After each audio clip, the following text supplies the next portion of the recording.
ছয় প্রকার নারীকে আল্লাহ জাহান্নামে দেবে বলে ঘোষণা দিয়েছে। কয় প্রকার? মা বোন যারা এসেছেন খুব ভালো করে শুনবেন, মোবাইল থাকলে সেভ করে নিন। এই ছয় প্রকারের ভেতরে যদি আপনি এক প্রকারেও পড়ে যান, আপনার নামাজ রোজা বোরকা পরা সব মাঠে মারা যাবে, আপনি জাহান্নামে।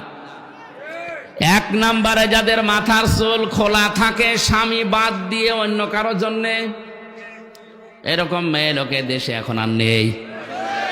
যে হোটেলে আসি আল্লাহর ওলিরা সব ওই হোটেলে উঠেছে। একজন মেয়ে লোক যদি চুল খুলে রাখে, শুধুমাত্র খুলে রাখতে পারবে তার স্বামীর জন্যে, স্বামী বাদে পৃথিবীতে কারো জন্য মেয়ে লোকের চুল খুলে রাখা জায়েজ নেই, এমনকি বাবাকেও চুল খুলে দেখানো জায়েজ নেই। এক কথা বুঝতেছেন? একজন মেয়ে লোকের চুল যত তার স্বামী দেখবে, তার চোখের পাওয়ার বাড়বে, তত সওয়াব বেশি পাবে ওই মেয়েটা। এমনকি আল্লাহর নবী জানিয়েছেন, কোন স্বামী যদি স্ত্রীর মাথায় হাত বুলিয়ে দেয়, যতগুলো চুল পড়বে অতগুলো সওয়াব হবে। আর অন্য যত মানুষ এই চুল দেখবে, অতগুলো সাপ আল্লাহ বানিয়ে কবরে পাঠাবে। চুল ওরা দেখায় স্বামীকে না, পরপুরুষকে বেশি। এই জন্য যেই মহিলার মাথার চুল খোলা থাকবে স্বামী বাদ দিয়ে অন্য কারো জন্যে, সে জাহান্নামী। দুই নম্বরে স্বামীকে যেই মহিলা সম্মান করে না।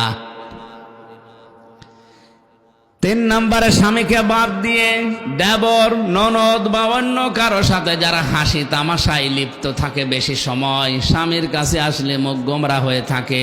আর যদি দেবর পায়, বলে স্বামী গিয়েছে ঘাস কাটতে, বাগে ধরে খাক, আমার দেওরা বেশি থাক। একটা কবিতা এরকম পড়েছিলাম কোথায় যেন, তো স্বামী ঘাস কাটতে গেছে মাঠে, ওরে বাগে ধরে খেয়ে ফেলুক, আমার দেওরা বেশি থাক।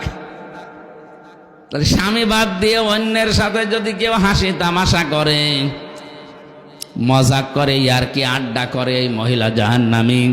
চার নম্বরে যেই মহিলা অপবিত্রতা থেকে পবিত্রতার খবর রাখে না, পবিত্র হবে ওর খেয়ালই নেই, স্বামীর যে হক আছে ওর মনেও নেই। এই জন্য যখনই শরীর অসুস্থ হবে, সুস্থ হওয়ার পর থেকে নিজেকে পরিষ্কার পরিচ্ছন্ন করে স্বামীর জন্য উপস্থাপন করা লাগবে। 5 নম্বরে মিথ্যা বলে, গীবত করে, এরপর আবার কসম করে কথায় কথায়। মেয়েদের স্বভাব এটা বেশি, ওরা কিছু হলেই কসম কাটে। কসম যদিও কাটে, আবার ছেলের মাথায় হাত দিয়ে স্বামীর মাথায় হাত দিয়ে কসম কাটে। এমনকি কাবা শরীফের ছবি টাঙানো বলে কাবার কসম। দুনিয়াতে একজনের নামে শুধু কসম কাটা জায়েজ আছে, কে? এই বলেন বলুন। আমরা কসম কাটি বড় যে জিনিস, সে জিনিসের উপরে, এ দুনিয়ার সব চাইতে বড়। বলেন বলুন। আর আল্লাহ যখন কসম কাটেন, তখন কসম কাটেন ওই জিনিসের সাথে, যেই জিনিসের সাথে আমাদের জীবনের সম্পর্ক আছে। আমাদের জীবনের সম্পর্ক আছে সময়ের সাথে। কিসের সময় আছে? এই জন্য আমির হামজা আছে, সময় নেই, হামজার দাম।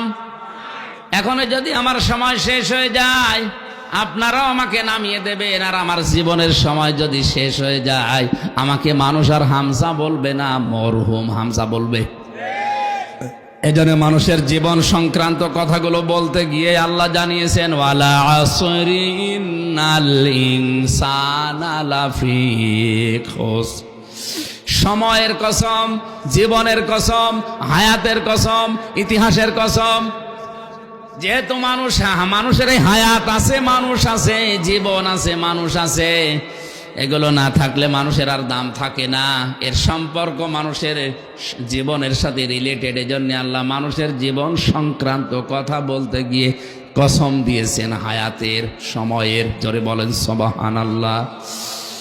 আমরা যেহেতু কসম দিতে পারি শুধুমাত্র আল্লাহ ছাড়া আর কারো নামে না। মা বোন যারা এসেছেন, কসম যদি কাটতেই হয় আল্লাহ নামে কাটবেন। তাছাড়া পৃথিবীর কোন পীর বাবার নামে, কোরআনের নামে, কাবা শরীফের নামে ছেলের মাথায় মেয়ের মাথায় হাত দিয়ে কসম কাটা জায়েজ নেই। 6 নম্বরে যারা অন্যের সুখ দেখে জ্বলে, যারা অন্যের সুখ দেখে জ্বলে এবং কিছু দান করলেও যারা খোঁটা দেয়, এই 6 প্রকার নারীর কথা মুসলিম শরীফে নবীজি জানিয়েছেন।